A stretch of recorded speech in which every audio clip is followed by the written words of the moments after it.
That wasn't about the episode. No, that was some real life shit. COVID exposure. Starting our 2-week quarantine. All 3 kids home. And no regrets, you know. I mean, the girls met their friend in April when everybody was supposed to be quarantined. And I wouldn't change a thing about that. The girls have a best friend, and, you know, we're risk takers when it comes to this sort of thing. So, it finally came full circle. The friend has it. We don't know if we do or not. I frankly don't care. I mean, I'd rather test positive tomorrow and complete the 2-week quarantine all at once, as opposed to get through this and then catch it later on and then go through another 2-week quarantine. Yeah. We might have to wait a couple of days yet to test. Whatever. We'll find out when I call the doctor's office tomorrow. We'll find out. Okay. So, anyway, back to Supernatural. Unity. Which we found out later why it's called that. Yeah. No, I didn't actually write that down, but it was a pretty obvious thing. Yeah. So during the then montage that they do right before they start the episode, Meg is working for Death/Billy. Yeah. Not so much. Right. So we cut to Amara. She's in Iceland. Reykjavik. Right? Reykjavik. Iceland. Reading Murakami, Norwegian Wood. Ending analysis.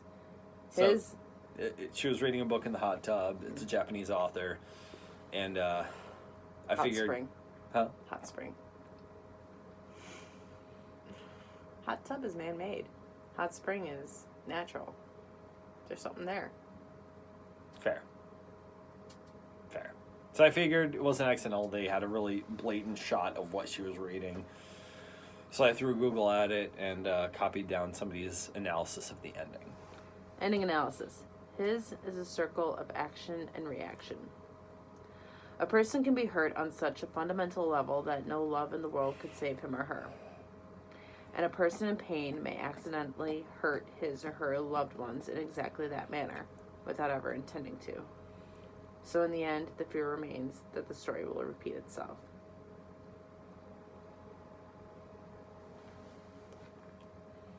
So, fear of a story repeating itself, certainly a factor in the end of Supernatural. Yeah. Somebody accidentally hurting a loved one. Obviously, we've already seen that with Jack and Mary. So, interesting book selection. I haven't read it. There's probably more to it, but that's what I got in my short research. So then Amara puts her book down and then witnesses a meteor shower. She says, "Welcome home, brother." Meteor shower and Aurora Borealis. Which was just a really cool looking scene. Full stop. So Amara is looking to help. Told Dean, "We will always help each other." Yeah. It's one of the first things that they had said, she had said to him, or they had said to each other. Yeah. We'll help each other. We'll help each other. Which I don't remember. I don't remember that just, at all. Like, so much that happened, but Sam is mad at Dean and Drama.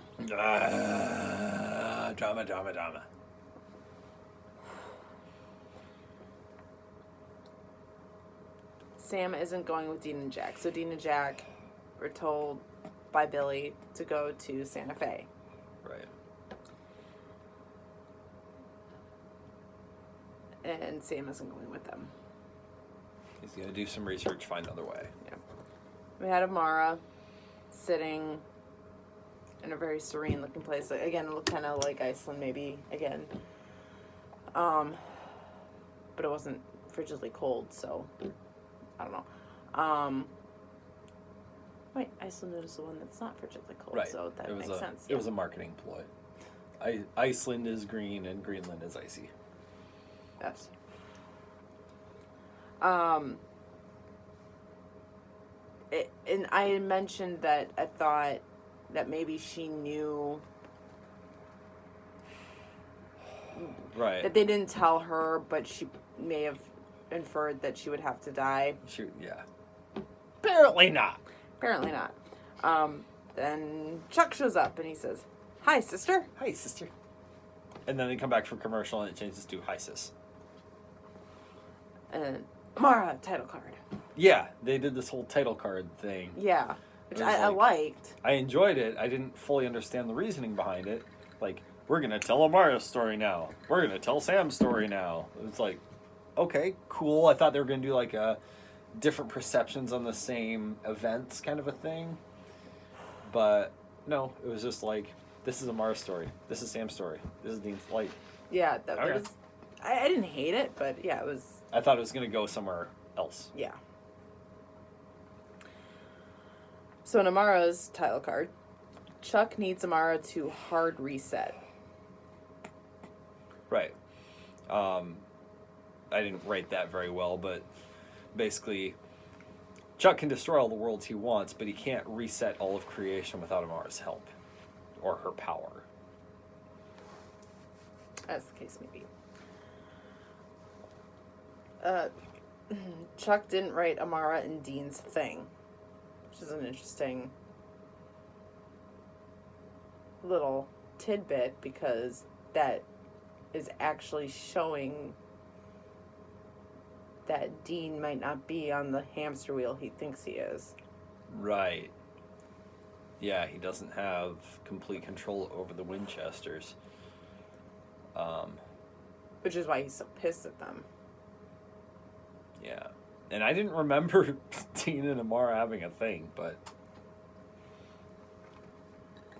It was interesting because, like, actual God is not Chuck. Because Chuck, no matter how much they try to call him God, he's not because of free will. Yeah, because of a lot of factors. Now, free will... People misuse the term free will, I think. Because God didn't make Sam and Dean do anything in particular.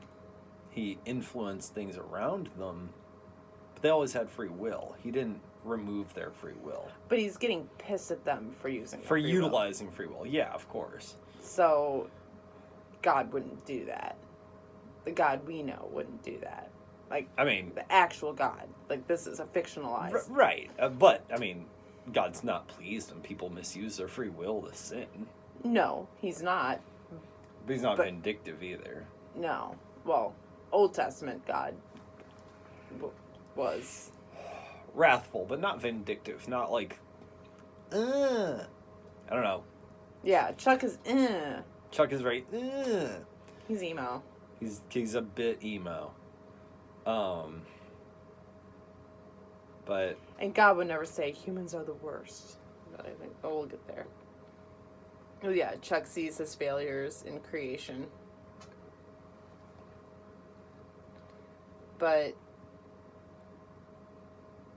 And yeah, and I think that whole bit, it jarred me. It pulled me out of the story because I know that that's not God. You know. Oh, go ahead. Finish your thought. No, and I know it's fictional. Of course it's not. That's not how it works. But I don't like this depiction, fictional or whatever. I don't like this depiction of God as this, like, petulant child. It was fun when Supernatural played with theology in a more true way. Yeah. It was more fun. And now you're right, it does pull you out of the story because it's like, if God was like that, I don't think the world would have gone the way it went. Well, and it's disheartening because it does kind of implicate the writers insofar as, like, well, yes, this is fiction, but you put some of your own experience into fiction, right? So their depiction of God is a petulant child who will destroy everything because he didn't get his way. I can put a lot aside when I'm watching a fictional show. Mm-hmm. That whole being in the world but not of the world concept. So when they start really, drilling the idea of the nature of God, that's when I get a little, like, really? You're the petulant child because things didn't go the way you wanted them to go, so it's God's fault because you either blame God or God doesn't exist. That's the societal reaction to life. I did have a brief moment, and it didn't really work out, I don't think.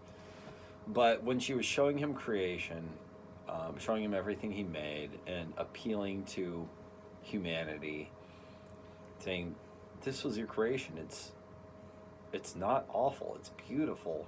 And he was like, yeah. I had a moment where I was like, is there a chance that Chuck isn't actually God in the show? Like, is there a chance that this is some demigod, demon, whatever, Angel, that has been playing at this character but isn't actually God? Just because the way Amara was approaching it was actually a bit theological. Like, God loves his creation, right? And she knows that. And the way he reacted, I was waiting for Amara to be like, that's not my brother. It doesn't seem like it's going to go that way. But I had a brief glimmer of hope that, that would be interesting. Yeah. But whatever. Yeah. We got, then Mara showed Chuck the fanboy angels. Yeah. Oh my God. Oh my you. You are the way, the truth, and the light. Okay, supernatural, going all biblical. Yeah, like, now you're gonna pull the Bible back in? Like, interesting timing. You've made a pretty big effort to distance yourself from the Bible. But they used a biblical quote coming from a fanboy, basically, someone like us. All right. So, I'm not going to be that upset about it. Maybe they were thumbing their nose at the faithful. I don't know. Whatever.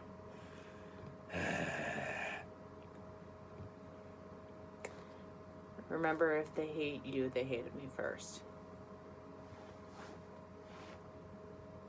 Yeah. Mm-hmm. It's hard to be a Christian. It is sometimes. I love it, but it's hard. Oh, yeah. Right. Amara seeks balance in one world. She's like, forget all the other worlds. This is your first. Let's just find balance here. Yeah. And he's like, no. I want it my way. I did it my way. Regrets, I've had a few. So they're, jumping from, Iceland to heaven and then the bunker. And Chuck is like, really? And he tries to snap his way out. hasta la vista. And you can't get out. And It's like, you really think that you can hold me here? I can hold you long enough. Is Chuck actually scared? He seemed it. He was shouting at Amara, and he was rattled. I'll say that. And they didn't actually explain why he was trapped. Yeah. How did they do that? Yeah. How did they trap God? I feel like Amara had something to do with it, but... I'm sure she did, but they just kind of skipped over that part and left up to implication, which, I mean, I guess if you're strapped for time, fair enough, but it's like, no, runes? I don't know, a spell? Markings on the floor? No, like, and that's what they've done before. That's how they trapped, Demons, Meg, Gabriel. Gabriel. R.I.P. Gabriel. But no, for God, they're just like, for Chuck, they're just like, ah, you can't leave now. Just like, dang. How? What? Okay. You B word. That was kind of funny. It was. Alright, Dean Telcard. Dean Telcard. Jim's Gems. Billy said this is where it ends. But it turns out that Jim is actually Adam. Adam, the OG Adam. And the chick with him is not Eve. Dean, like, so you must be Eve. Seraphina. Who's an angel, apparently, which, like, that was, like, weird. I mean, they were trying to play on the term seraphim. Yeah, and I caught that, but, like... But none of it made any sense. Like... The whole scene was real weird to me. Super weird, right? Like, okay, Adam is a hippie, and so is this angel, and they make out, and... He said married to Seraphina the angel. I don't mean married. They probably don't believe in marriage or something. I don't know. That scene was really... I was playing along. I'm like, I didn't hate it. I didn't hate it. It was an interesting character choice. But I was waiting for it to go somewhere. Yeah, and it didn't really. But maybe it was meant to be. You know, Sarah's a hippie. But that actually did strike a chord with me. It was meant to be. And I think it struck a chord with Dean, though I don't know that he realized it. It was meant to be. The hamster wheel. Sure. Fate. Like, something other than his free will moving his story along. Dean is he's a fickle character because he's very much okay with fate when it goes the way he wants it to go. Otherwise, he's like, no, this is bullshit. I'm not controlled by anything. But if somebody tells him it's fate that something good is happening for him, he's like, it's fate. But you saw his face during that whole scene. He was super incredulous and creeped out. Yeah. And you could see the wheels turning. Like,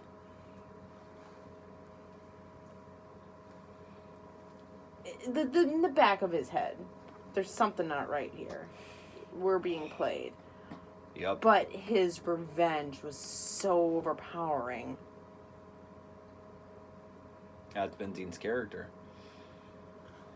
It's been revenge-driven since season 1. Probably. His mom. So yeah, season 1. You know,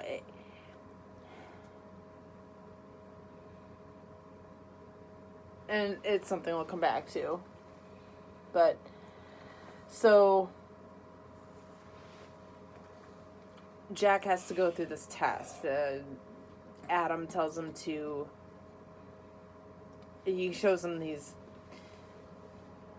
rocks, which are basically geodes. Yeah. And it's like, pick the one that God himself touched. It was very, very Indiana Jones. Yes. Pick the cup that Jesus drank from. Which I think I wrote down at some point that I think the cup, Sam's just kind of randomly holding it in the Oh, yeah. Men of Letters archives at some point. That's nice. That is Nice little reference there. Yeah. But the rocks. So the rocks. Jack is like, that one was like a white and purple one, and Adam looks all forlorn. Yeah, like. But then Jack comes out with. But it's not just this one; it's all of them, and Adam gets all. Hey, because they were created. Yeah, they're rocks. They're minerals. God created them. Yeah, all of them. God created everything, but especially with like minerals in a very simple matter. It's interesting because man has creative properties. Yes, man has. I mean, cubic zirconia. Right. Man-made diamonds. So, I don't take that for what you want. I don't know, but the fact that God created man, and if man creates something, isn't that by extension created by God? Right, and that's why I liked the selection of rocks. I know man can create cubic zirconia, but something about the choice of stones and crystals, minerals, has a very basic earth feel to it. Yeah. You can't recreate that. Right. I mean, you can, but it looks fake. It looks fake. You can grow crystals through chemical reactions and stuff, but I liked that choice because it had a very old earth feel. Like, these were created at creation. Yeah. Like, timing-wise. It felt like that was the implication. So, I liked the choice of the crystals, the rocks. Yeah. So Jack passes this test. And then Serafina straight up rips a rib out of Adam's chest. Like you do. And then she heals him. That's fine. It's fine. So, the rib of Adam has the power to create life, enough power to destroy Chuck. For some reason. Combined with Jack's power, I guess. There was because Eve was created from Adam's rib. Right. I get the reference. Well, yeah. So where is Eve? Where is Eve? Are we going to see her yet? That would be interesting. Okay. So then, Dean and Jack are driving back, and they're super close to the bunker. And Dean pulls over, and Jack, because we didn't mention this before in our video, it wasn't in the notes, but when Sam and Dean were having their little throwdown, verbal throwdown, Dean straight up says, Jack's not family. Right. And then turn around and Jack's there. But Jack, and even on the way to Santa Fe, Dean, kind of brings it up, and I don't know if he was trying to apologize or just kind of clear the air, but Jack was like, no, it's fine. It's fine. This is what I meant to do. This is the way. This is the way. Yeah. So then they're going back to the bunker. They're almost there, but Dean pulls over and he's like, no, I need to say something. And basically, it boils down to this line. Me and Sam have a chance at a real life. And your note is, one of them is so gonna die. Also, the thank you speech. Yeah. So, Dean pulls over, essentially apologizes. I don't know if he actually apologized, but it was an apology speech to Jack about what I said. You know, thank you for everything you're doing. Thank you for your sacrifice.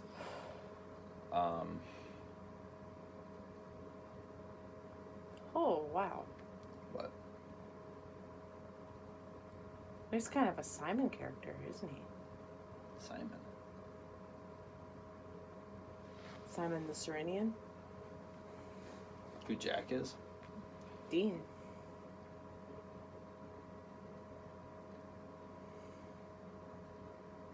He doesn't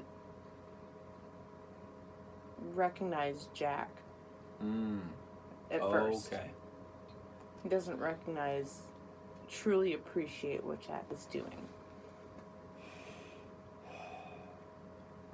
But he helps him carry this cross.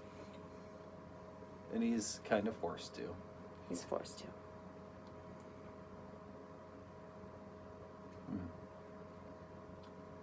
And at the end of the carrying of the cross, he realizes what it is. Yeah. That Jack, Jesus, is And carrying. Yeah, let's call a spade a spade. Jack is being built up as a Jesus character here. Yes. Absolutely. That's an interesting comparison. It didn't occur to me. I like it, though.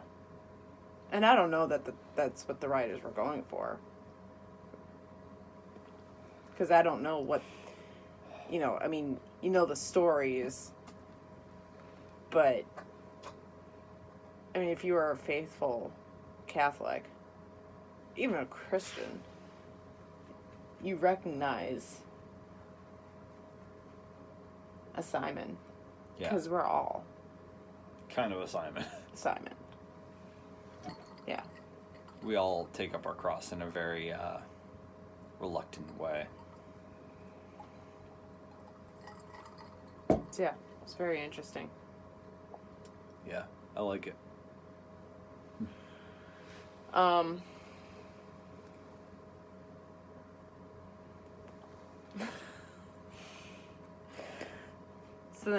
So then Dean gets a text. We don't know who from. But he gets a text. He's like, it's time. So Jack takes the rib out of the baggie. And I think he's going to eat it. he Oh, Jack, never eat a rib without Sweet Baby Ray's. Trademark. But he doesn't eat it. He just kind of absorbs it. Yeah, and it goes... It turns into jelly.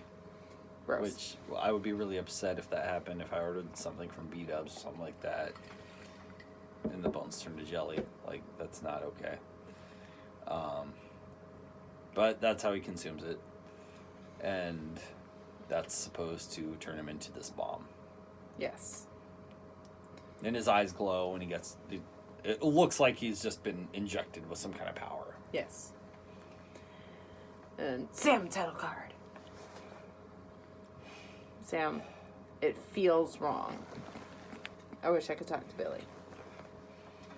Yeah, during his research, while he's talking to Castiel, he's just talking about this whole plan and says, this feels wrong. I wish I could actually talk to Billy, who this whole plan supposedly came from, who very few people have actually spoken to, but they're just like, this is how it's going to be. Which gave birth to our theory from last episode, which I'll bring up at the end of our conversation. Yep. So, Sam and Cass are talking like,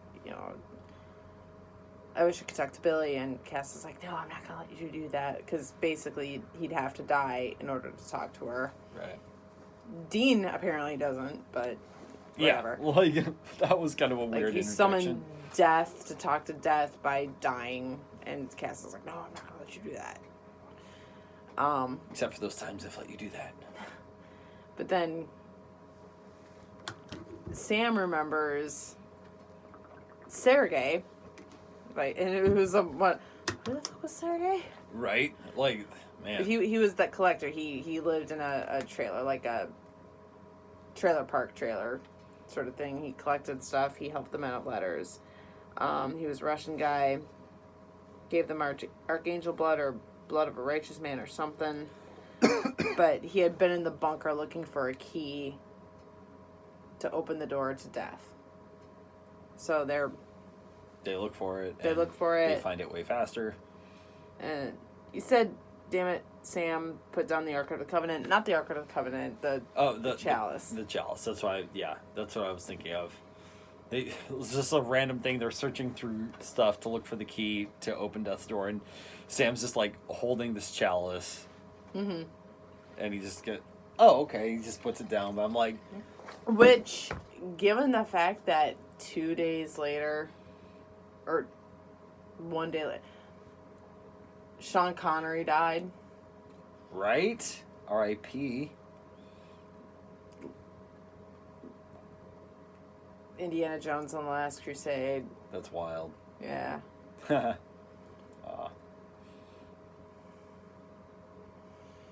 OG Bond. And we had a martini today.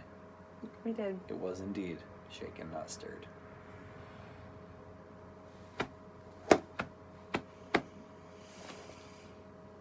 I'm not gonna get emotional.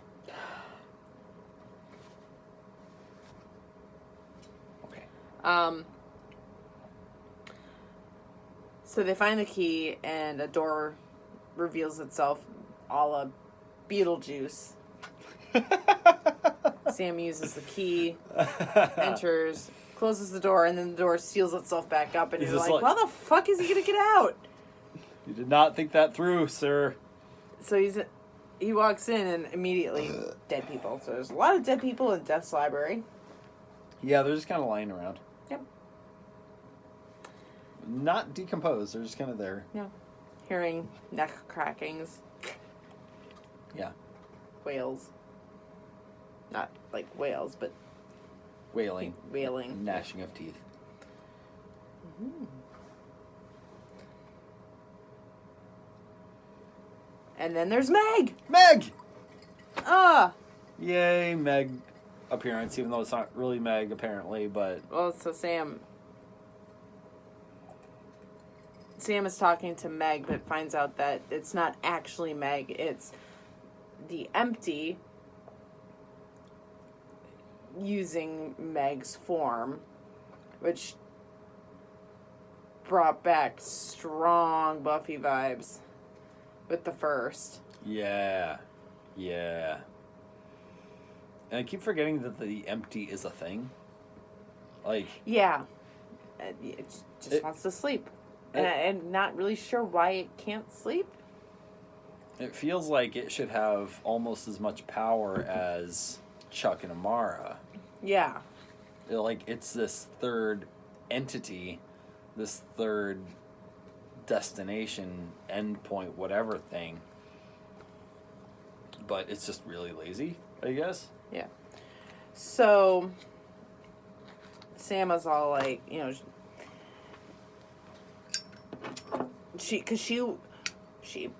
the Empty wants to talk to Billy. Yeah, that's why it's there. Mm-hmm. That's why it's killing everyone. Trying to send a message. Yeah. She's like, hey, fucker. Hey, you're supposed to die. And she references the Book of Death. You're supposed to die. But she's keeping you alive. So maybe if I start killing you, she'll show up. Death will show up. And Sam, big brain, thinking on his feet, big brain boy. Death sent me. She did what now? Still love Meg, not Meg, but and yeah, Sam is nice, thinking on his feet. She sent me, or Billy Death, whatever, sent me. I don't know why, but she wants me to get this book. She gave me a message, right? Said she gave me a message to deliver that Amara is going to, was it Amara? Is going to deliver on her, or Death is going to deliver on her promise. Chuck and Amara will die and you can sleep. That was the message that he said Death was sending to the Empty. But we also found out at that point that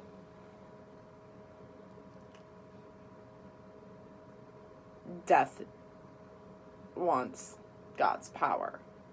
Right. Death wants the hard reset. Death wants everything to go back to normal. The dead stay dead. Angels stay in heaven. Demons stay in hell. Everything goes back to normal. Which, I mean, that doesn't really jive with the concept of Billy wants the power, which was the other implication. So yeah. That kind of... Which so, is the Empty lying? And that's the thing. They've done a really good job of making Death's, Billy's intentions vague. Very vague.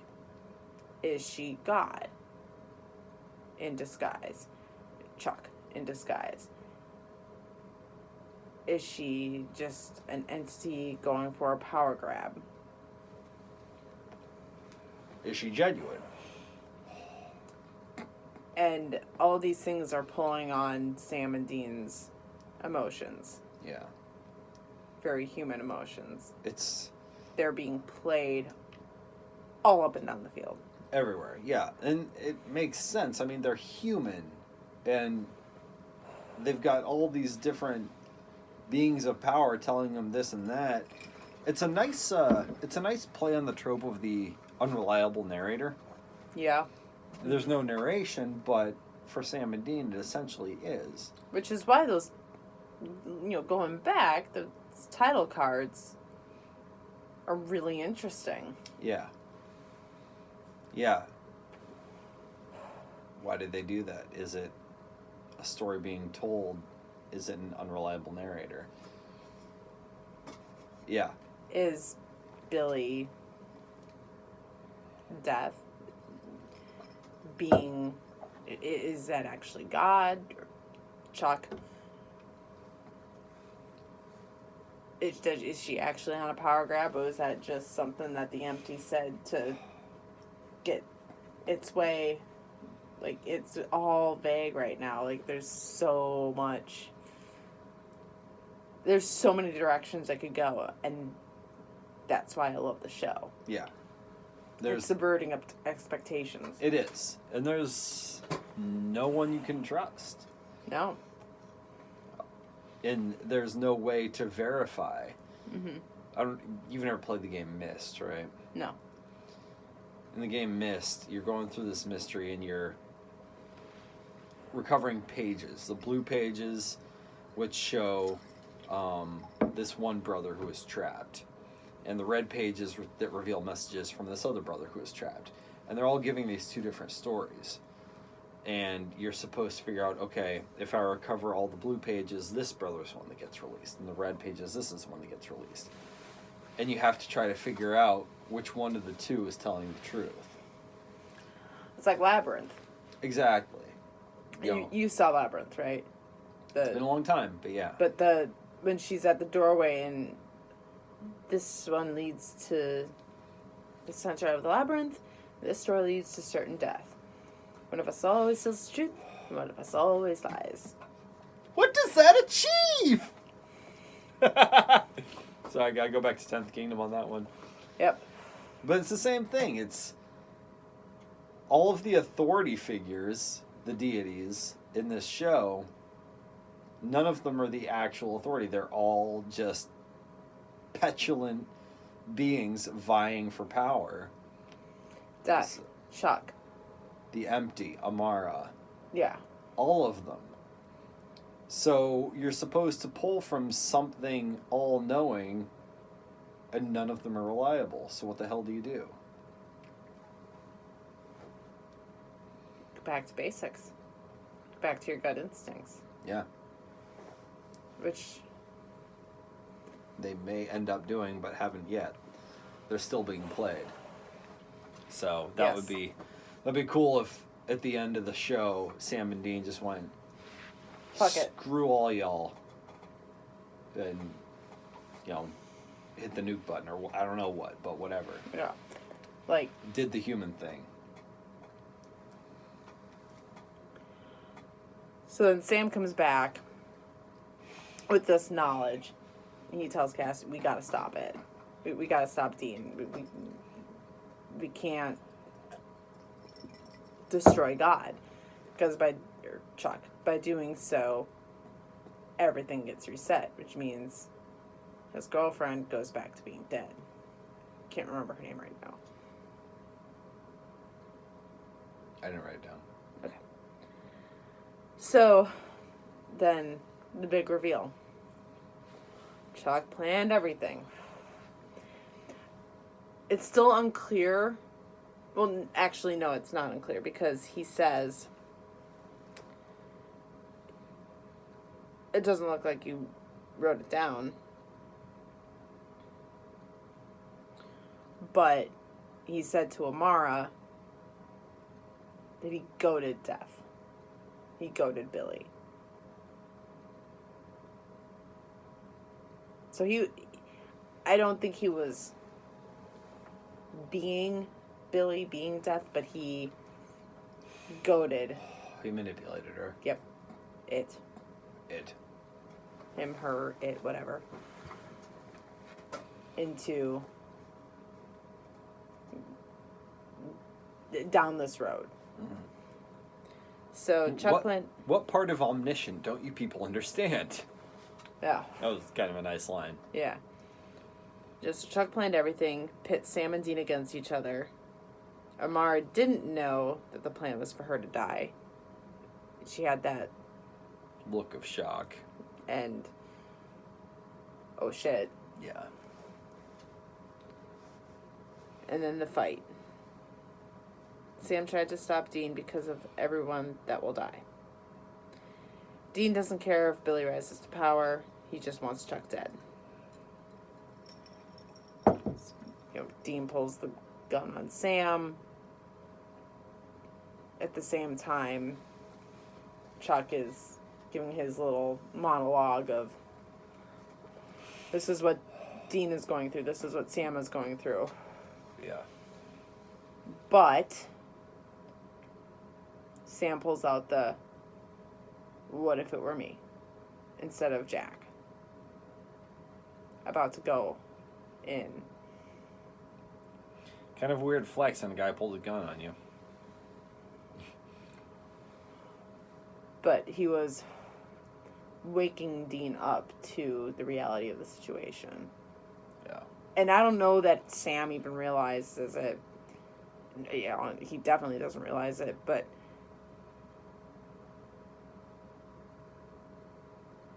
they're still being played. Right. By Chuck. Yeah. Sam thinks he has the full truth. He doesn't. Dean thinks he has the full truth. He doesn't. None of them do. The audience probably doesn't. But Dean puts the gun away, or uncocks the gun, whatever.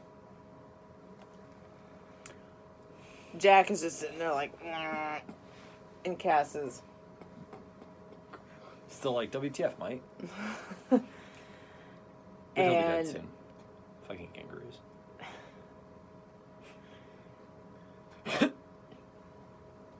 and Sam and Dean do not follow through with Chuck's plan. Because free will. Bitch. And that's why I have to keep saying Chuck, because Yeah, I get it. that is not God. Right. So Chuck comes out all pissed off. Well, so he convinces Amara Right. to Meld with him. unite. And he's got the one blue bright eye and the one, like, dark demon eye. Like, the black demon eye. Which was cool. Yeah. Let's call a spade here. That was cool. It was cool. She's in here somewhere. Hey, where's Amara? So, clearly not equals, which was interesting. Because they've been played up as equals. And he straight up absorbed her. Manipulated her. Yeah. She had to do it willingly. And he had to convince her. But then Sam and Dean did not play by his rules. And he comes out all pissed off. Like, you couldn't just do what I wanted you to do. Like, come on now. Sam and Dean just like, what's up, bitch? Have you met us? have you met us? Yeah. And the last line, have fun watching him, Jack, die. At which point Jack falls to his knees, if he hadn't already been, and starts crackling. Sam and Dean, Jack? Which, I don't know if that was Chuck doing something, or if that was just the natural progression of what was going to happen. Right. So. And then he disappeared. Oh, we Chuck did. Yeah, well, we went to credits. Did Chuck disappear before we went to credits? Okay. So. Next episode will either begin with Jack falling over dead or exploding. Or option C, they find a way the way they do. This is the way. This is the way. That'll be our next one, by the way. Mandalorian. Yes. I can't wait. Alright. Season 2. Alright. Bummer. So, real quick before we finish, where are we at with our Billy theory? Based on what Chuck was saying, I don't think he's been masquerading as Billy. I think he was pulling the strings. But I'm also kind of dubious because we heard from the Empty, aka the First, an untrustworthy source, that this is just a power grab. Right. And then we heard from Chuck that he's been goading Death. Right. To act. So, at this point,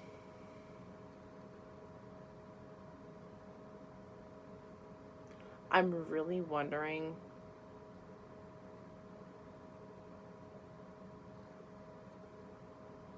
because we didn't see Death, Billy, in this episode at all. Right. And we had two separate characters talking about Billy's intentions.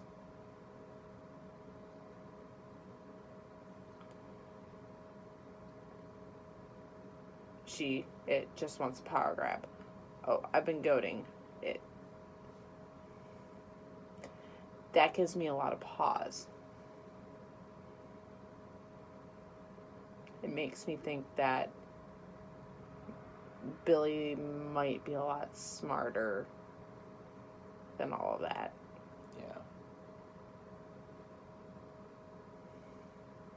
Is she just playing Chuck's game, but also maintaining knowledge that he thinks he's playing her and she still has her own plans. And she's not going for a power grab. Right. That might have just been something Death said, or DMZ said to throw them off the trail. Go with Sam. Right. But yeah, it all goes back to the whole...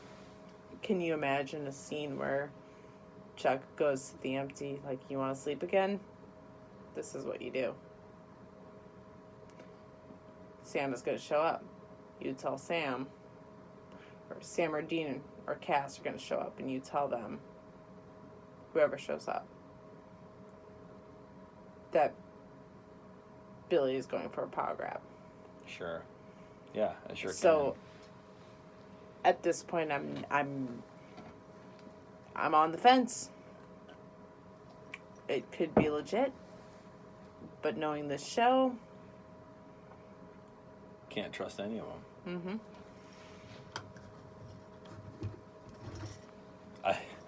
I almost wouldn't be surprised if at the end of the series there is no Death, no Chuck, no Amara. They'll probably still be an empty. But like,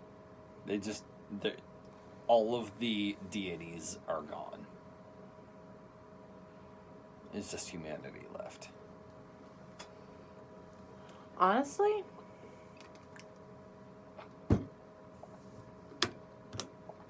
And probably either Sam or Dean are dead.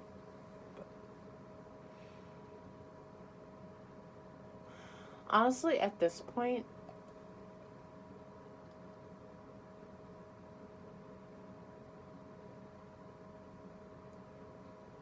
I'm imagining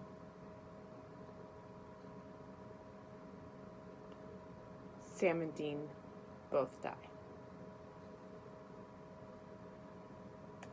But they greet Billy as an old friend.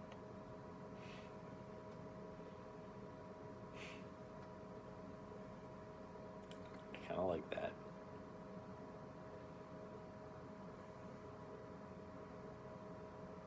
Yeah. I mean, In fact, I think I would be upset if it doesn't end like that. The Deathly Hallows. Right. The Deathly Hallows, Memento Mori, everything we do with Who Am I? The acceptance of death as an inevitability is... and, saving... Right. Everyone. And just saying, well done. Your job is done here. That would be pretty powerful. I hope it ends like that. Which is weird to say. But, like you said, Memento Mori. Yeah. It wouldn't be it wouldn't be the death of the characters. It would be the triumph of the characters. The triumph of the characters, and then they could be reunited together. With John and Mary. You have Billy there saying, well done, here's your rest, and Cass leading them there. And I don't know, Jack and Cass, whatever, it's fine, but obviously Sam and Dean having been the main characters the whole time, and just seeing them reunited with their parents in death, I think would be a beautiful ending. Perfect. In fact, I think that's the only ending that you could have. Yeah, how can you end the show? How can you end the show with them still alive, actually? I've done a whole 180 on them living now. Yeah. With this conversation. Like, how can this show end with them still alive? Honestly. How can the story be over if they're still alive?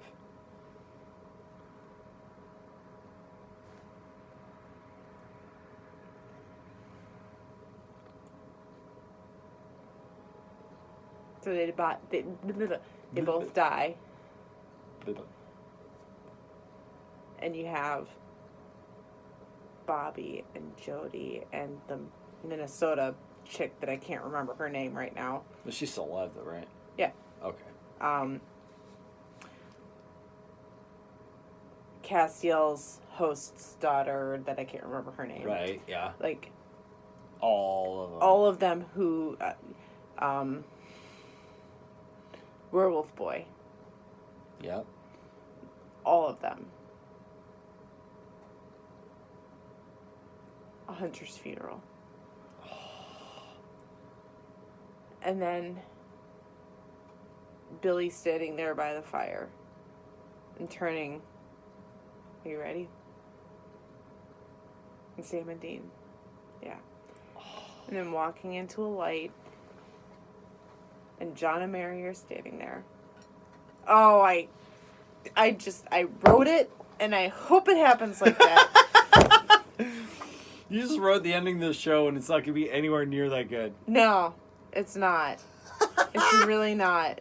But if it happens like that, I will be sobbing in both just triumph and it has to end that way. It just has to. It won't. It won't. It'll be some kind of bullshit. It will. Like, we've done this for 15 seasons, but we still have to leave a back door open. There's a big fight, and the nuke goes off. Credits. Fuck it. Where's our paycheck? But... yeah, I fear that angel ending. Yeah. But Angel was kind of forced out. Supernatural is very much not forced out. Alright. Wow, we did this for almost an hour. Yep. Our analysis lasted as long as the episode itself. Longer. This is how we roll. Yep. You good? We're good. I need a drink.